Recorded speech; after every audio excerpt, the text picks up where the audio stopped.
Goaltending, team chemistry, and a possible coaching change.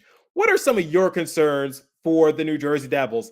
I address it on today's episode. We have a lot to break down in today's episode of Locked On Devils, and I still don't think the Devils are a bad team. Where am I going at with this?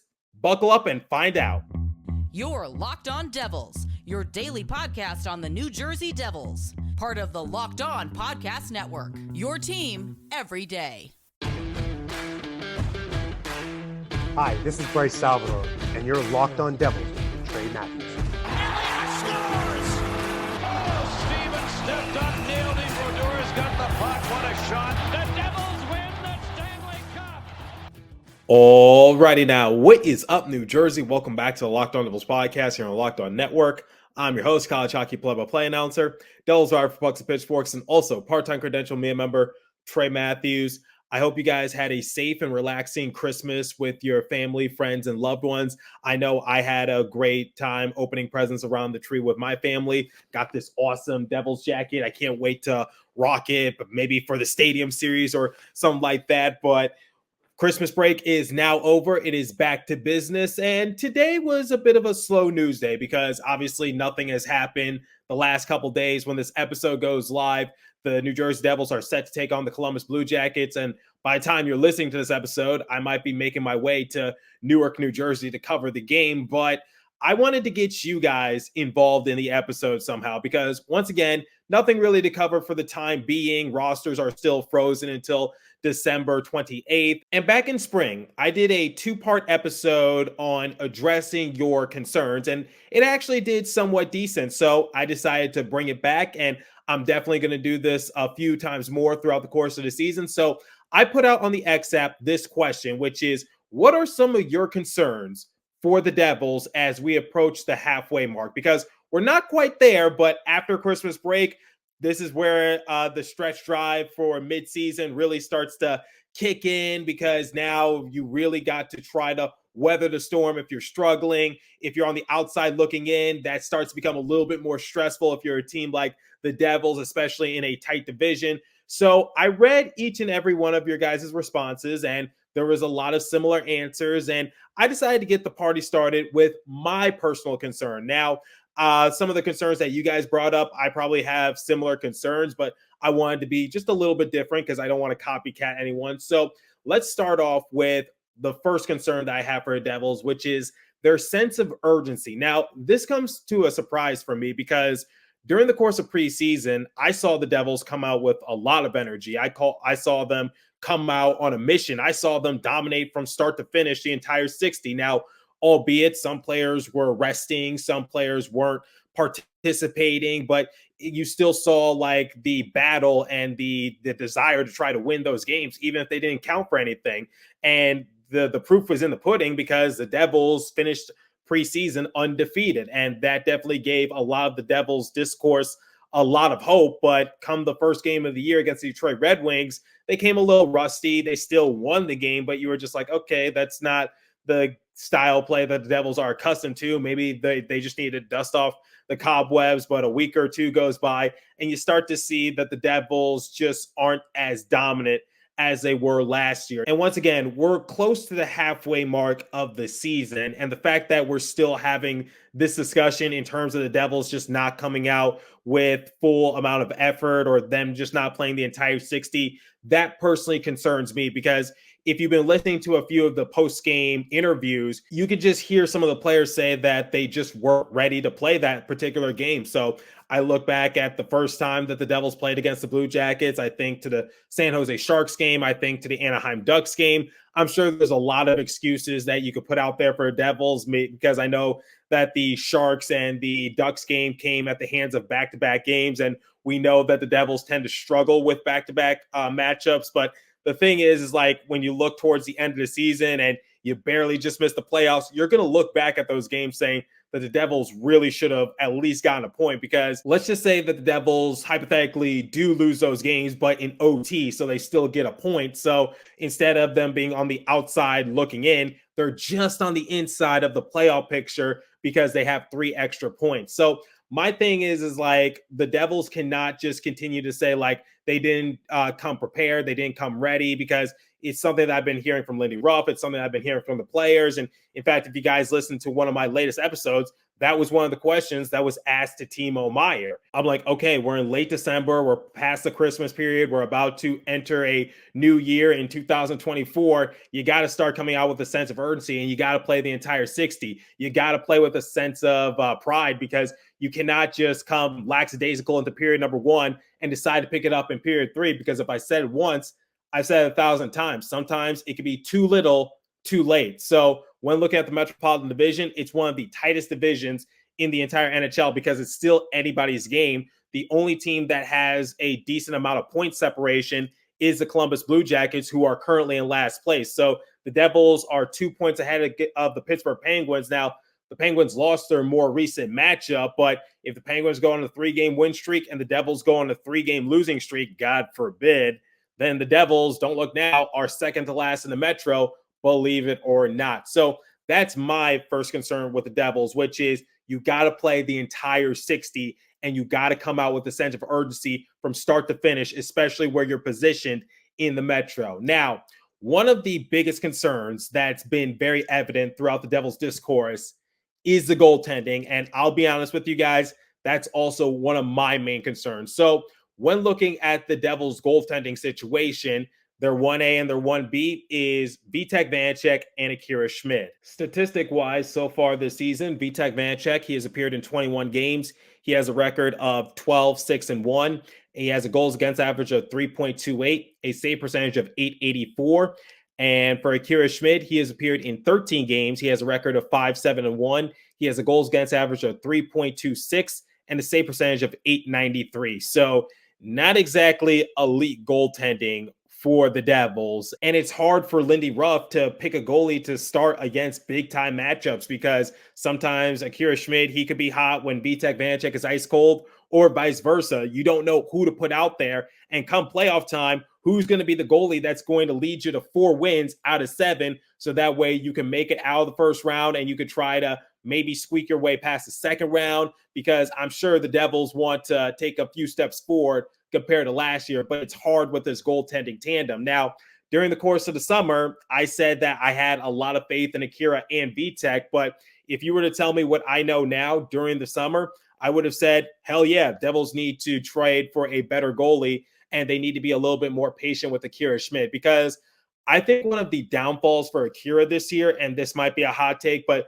this is something that I'm basing off of last year, which is Akira doesn't have the benefit of playing in Utica and trying to fix his mistakes down there. Because if you guys recall, Mackenzie Blackwood, he got hurt a couple times throughout the course of the year, which forced the Devils to bring up Akira Schmid. But remember, it's hard to carry 3 goalies on an NHL roster because you can only dress 2 goalies per game. So when Mackenzie would return from injury, Akira, unfortunately, was the odd man out, and he was sent down to Utica because he's still in the middle of his entry-level contract, so he can be sent down with no repercussion. And I think being sent down to Utica for Akira was the best thing to happen for him, because I think it's a similar circumstance for Alexander Holtz, which is Kevin Dineen. He holds those players to a much longer leash. So Alexander Holtz, Akira Schmid, they can make mistakes in Utica, learn from it, and try to repair it at the NHL level. And I think that's what Akira did last year. That's my 2-cent opinion on the matter, because Akira Schmid, he was really good for the Devils last year. He surprised a lot of people, and he was the goalie that the Devils relied on in round 1 of the playoffs against the New York Rangers. And he was my personal MVP for that series, because he didn't come out of nowhere for the Devils discourse, but he came out of nowhere for a lot of NHL fans because people weren't really familiar with his game. And I think, unfortunately, with Akira being now a full-time player on the Devils roster, he doesn't have the benefit of being sent down to Utica to learn from his mistakes, make those mistakes, and be held to a longer leash and try to learn and repair it before he gets brought back up to the NHL.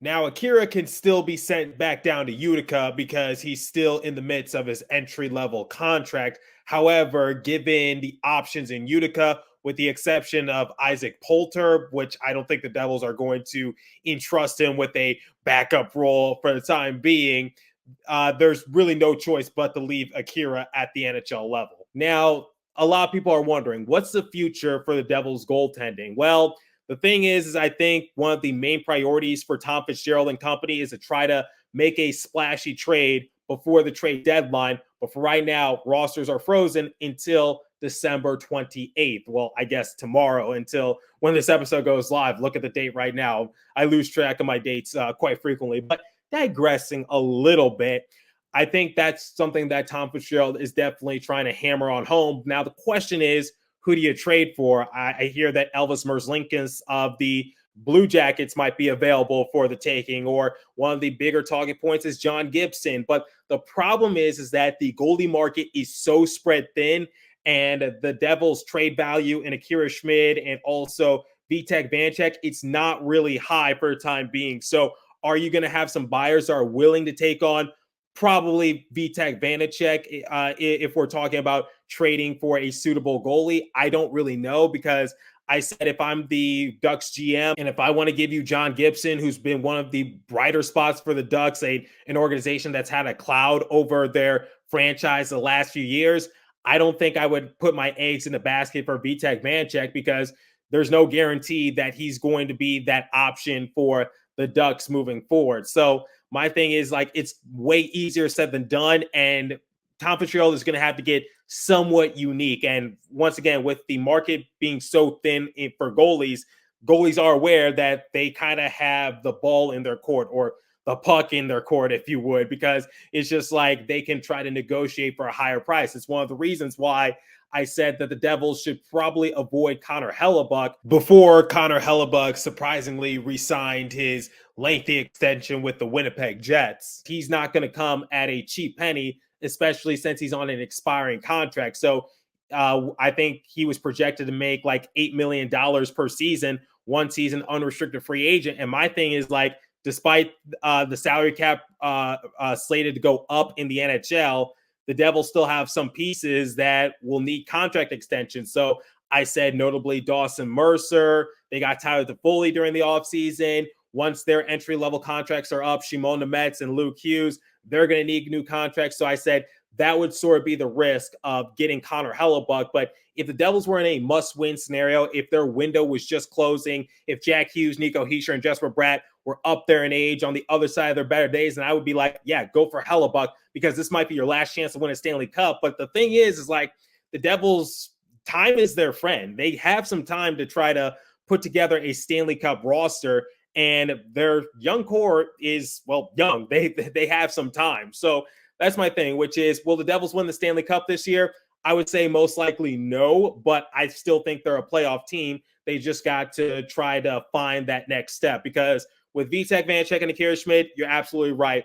That's not going to be the goaltending tandem to lead you to a Stanley Cup. That's my personal opinion. But in terms of your concerns, it's very valid. But the thing is like, I say that the trade market, it's kind of thin. And the thing for Vitek Vanecek and Akira Schmid, their stock, not really high for the time being. So I get it. Goaltending is definitely a concern on my end as well, but it's not an easy fix. And speaking of easy fixes, we're also going to talk about the chemistry for the Devils, because that's also a very big concern amongst the Devils discourse. Now, before we continue, I want you guys to win some big money. So I'm going to lead you over to FanDuel, because right now new customers can get $150 in bonus bets with winning any $5 money line bet. Because as the weather gets colder, the NFL offers stay hot on FanDuel. That's $150 if your team wins. If you've been thinking about joining FanDuel, there's no better time to get in on the action. The app is super easy to use. There's a wide range of betting options, including spreads, player props, over and unders, and more. So visit FanDuel.com/lockedon and kick off the NFL season. FanDuel, the official partner of the NFL.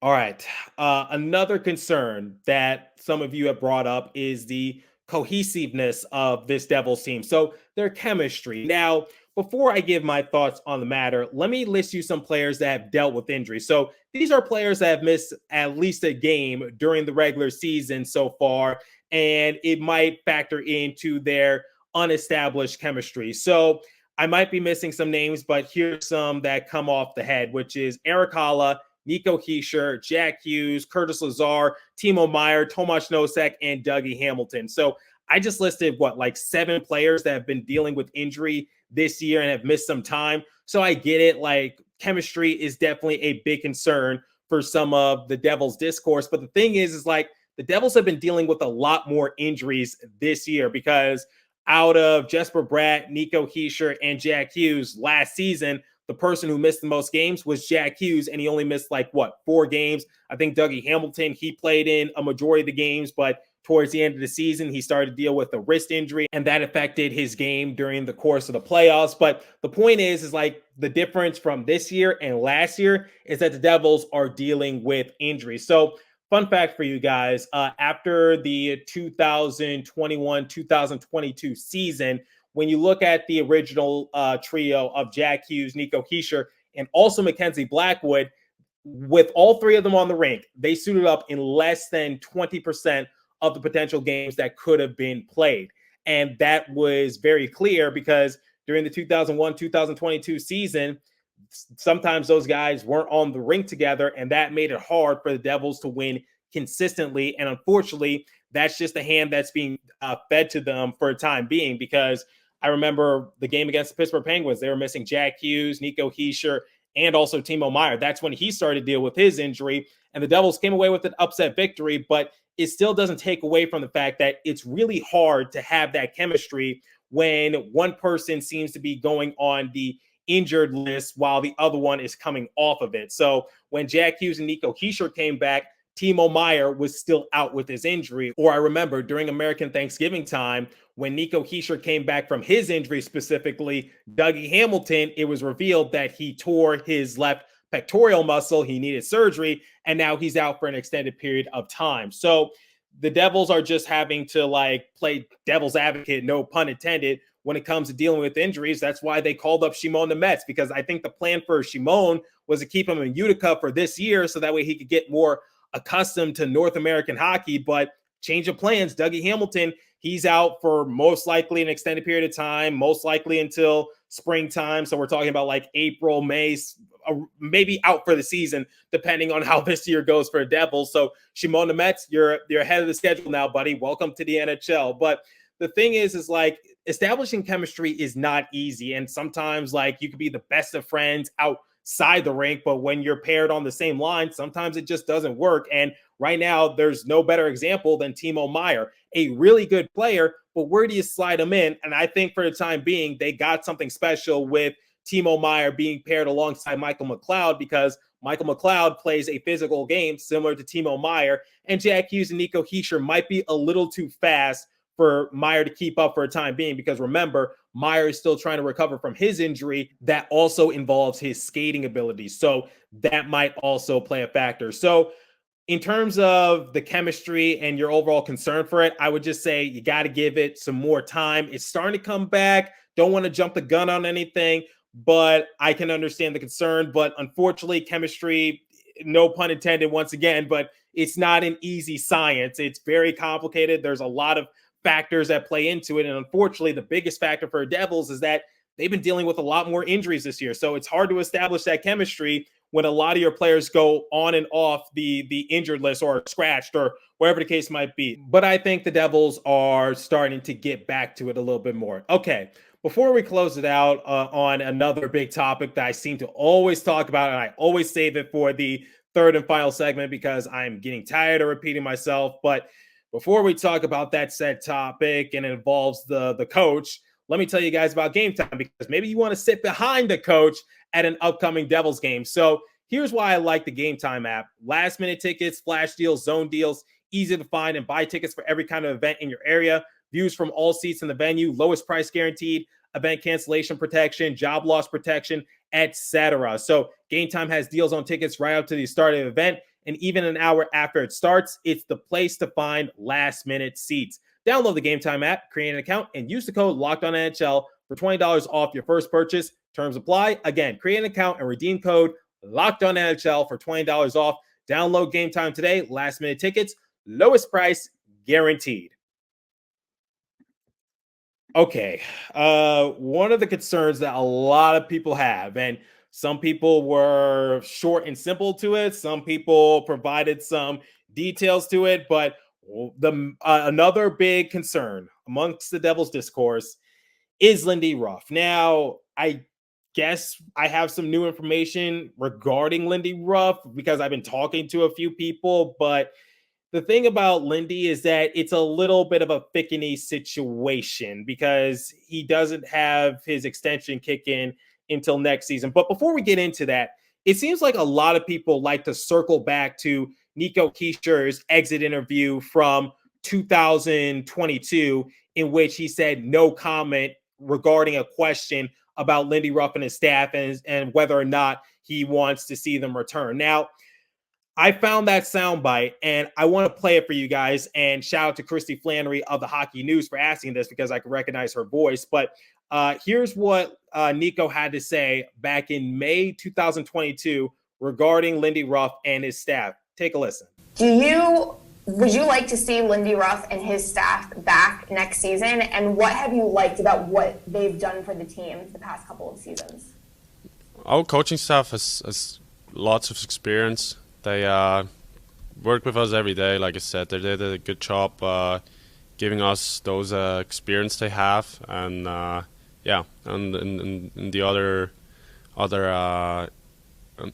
the other question, like I said, I'm not going to comment on that. Now, before I give my thoughts on the matter, I know a lot of people like to speculate. A lot of people like to create their own thoughts, but I was at exit interviews this past season a few months back. Here's what Nico had to say about Lindy Ruff then, specifically just Lindy Ruff, not just the coaching staff.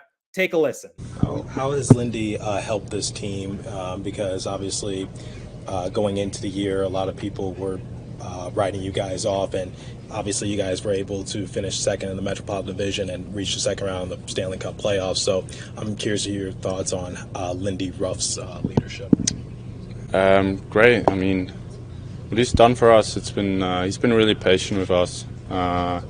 He obviously he's so much experience. He knows a lot of things we don't do. So he definitely could all help us out in certain areas on the ice, but also as a person, because he's been through so much, especially even in this sport, and just the knowledge he has. It's something that we can really take from him. And we talked about Lindy and everything. His contract is expiring as well. I know it's not your decision, but is he someone that you'd like to see come back? I mean, we had a great year, right? So I mean, he's done a good job. So I think he deserved it for sure. Okay, so here are my thoughts. Let's go back to his exit interview from May 2022. I think a lot of people are taking that out of context because if you guys recall, I said, I remember doing an episode about this.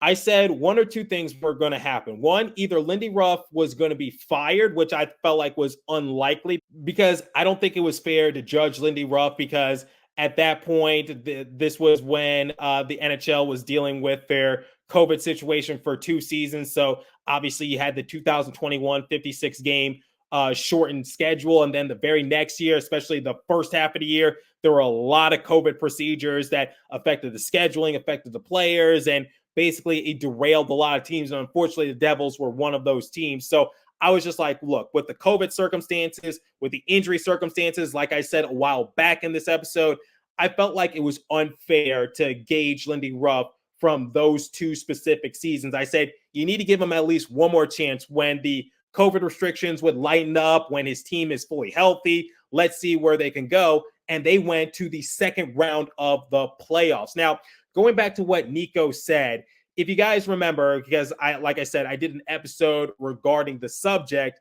I said that I felt like either Lindy Ruff was going to be fired or his staff was going to be fired. And it was later revealed that Mark Recchi was fired by the Devils. He was the power play coach for New Jersey. And Alon Nazardine, who was the only assistant coach from the John Hines period before Lindy Ruff to stick behind the bench, his contract was not renewed. The Devils did not fire him. They just said, we're not going to give you a new contract. So I felt like the staff was also in jeopardy because they need to give Lindy Ruff a fresh set of coaches behind the bench to just help him out a little bit more. So I think that's what Nico was referring to, which was he knew that a change was pending, but he wasn't sure like if it was going to be like Lindy Ruff or his coaching staff. And I don't want to put words into his mouth. This is just pure speculation on my end, but I think he knew something and he just didn't want to like speak on it. And he took the smart approach, which was he said, no comment. Unfortunately, sometimes saying no comment can lead to a lot of other headlines. And I just said, I think people are taking it out of context. So I always said that if the players wanted Lindy Ruff gone, he'd be gone by now. Like if Jack Hughes, Nico Hischier, Jesper Bratt, if all those players said that they did not like Lindy Ruff, he'd be gone. But every single player, especially during the exit interviews just a few months back, they vouched for Lindy. And the thing is like, look, I know sometimes a coaching change can help a team. So I remember the Edmonton Oilers, they got a new head coach and they went on like a lengthy win streak. And they've been struggling as of late, but it seems like they're getting out of the gutter just a little bit more. But look at the Ottawa Senators. They made a coaching change, and it doesn't seem like they've gotten any better either. So a coaching change is not going to instantly help the Devils. I'm just putting that out there. And for any of you who are saying like Andrew Brunette, you're dearly missed, look, I love Andrew Brunette, and I'm wishing him the best of luck in Nashville. But it's not like he was calling the shots defensively. He was the power play coach, and the Devils had a very mediocre power play. Now you look at Travis Green, and the Devils have one of the top power plays in the entire NHL. They've been struggling as of late, but just putting that into perspective. So my thing is like, I think Lindy Ruff and his job security is safe for the most part. But the thing is, if the Devils go on like a 10-game losing streak, then maybe you do have to maybe buy him out of his contract. But we don't really know how that circumstance would work. I've been asking some people, but the answer is the same, which is they don't know how that circumstance would hypothetically work because he still has an option for this year that he's exercising from his original deal, and his extension doesn't kick in until next year. And we don't know the length of the extension. I'm guessing anywhere from 2 to 3 years because he is up there in age, and maybe he wants some wiggle room to work with in case he decides to retire. I don't really know, but that's just another circumstance you gotta factor in. My educated guess, they would have to buy him out of his contract, and that could be a little pricey if you know what I mean. So my thing is, like, I still have faith in Lindy Ruff. And going forward, the Devils aren't exactly terrible. So if we look at the Metropolitan Division, at the time of this recording, the Devils are currently 6th in the division, and they have 36 points. So they're 2 points behind the Hurricanes. They're 3 points behind the Capitals, and they're 4 points behind the Flyers. The Flyers are on a 2-game losing streak. Capitals and Hurricanes both lost their more recent games. So I'm just like, if the Devils can just pick up a few more wins here and there, then I think all will be well for them because they got to play the Blue Jackets, and then their next game is going to be the Senators. So like I said a while back, no win is a guaranteed win for the Devils at this point. They still got to earn it back. But I think those are games in which the Devils are the favorites. So maybe they can rack up a couple more points here and there. And it seems like every team in the Metro has been taking their game in OT, and they've been racking up a point either or. But I'm just hoping that like the Flyers, Capitals, and Hurricanes, they lose in regulation in their next matchups. I don't know who they be playing. I'm just speaking willy-nilly at this point. But going back on track, I'm just like, the Devils are not a bad team. They're still a few points out of a playoff position. So I get it. They're not as dominant as they were last year, but make no mistake, the Devils are not like a pushover. They're not a bad team. They're just not as good as they were last year, and that was to be expected. Last year was a historic season for New Jersey, and it's hard to top that because it's a historic season for a reason. So we're talking about they had the most wins in franchise history, and this is an organization that has won 3 Stanley Cups and has had some legendary players come in and out of their organization. You got someone like Martin Brodeur, Scott Stevens, Scott Niedermayer, all Hall of Famers who have played for this organization. It's bound to happen, guys. Like, unfortunately, that's just how it is. And teams are starting to figure them out a little bit more. But they're still not a bad team. I just think that the Metropolitan Division is really tight. And it could be worse. So, like, let's go out west for a second. Let's look at the Pacific Division. Right now, there's a 3-headed monster in the Pacific Division. You got the Canucks, Golden Knights, and Kings. All of them have 40-plus points, and the Canucks are currently leading the NHL in points with 49. And then behind the Kings are the Calgary Flames, nearly 9 points back. So it's just like it could be worse. The Devils are just in a tight division where it's anybody's game up to this point. It's nuts right now. So it's not like the Pacific Division where the Devils are basically just going to have to try to claw their way back. They're not like the Oilers where they got off to a slow start and now there's so many points behind that they're going to need a miracle to catch up to the teams ahead of them. No, they can go on like a 5-game win streak and they'll be right there with the Rangers if my math is correct. So my thing is like the Devils, they're still a good team, and let's not overreact to this point. Still plenty of season to be played. Right now, they've played 32 games. They're 9 games away from the halfway point. They still have 50 more games to be played, and maybe the Devils have flipped the switch. I don't know, but they got to start winning more consistently, and the games that they're supposed to win, they got to win those games. You can't just win against the Boston Bruins and be satisfied with it and then go on a 3-game losing streak. That's going to kill you. So I get the concerns for Devils, and trust me, I have my fair share of concerns, but I still think at the end of the day, the Devils are a good team. So let me know what you guys think, and maybe I'll do a part 2 in the near future. So if you're watching on YouTube, leave a comment down below. What are some of your concerns for the Devils, and how do you hope that they resolve it? Or if you're listening on a podcast streaming service, hit me up on my personal X app at TreyMatt4 or the show's X app at Locked On Devils. As for today's episode, that's all the time I have for you, so continue to stay safe. Have a wonderful day, New Jersey. Go Devils. I'll catch you guys in the next episode. If you see me lingering around the Prudential Center during intermission or pregame, don't be afraid to come by and say hi. Love meeting new people. But I will catch you guys in the next episode. Thanks for listening once again.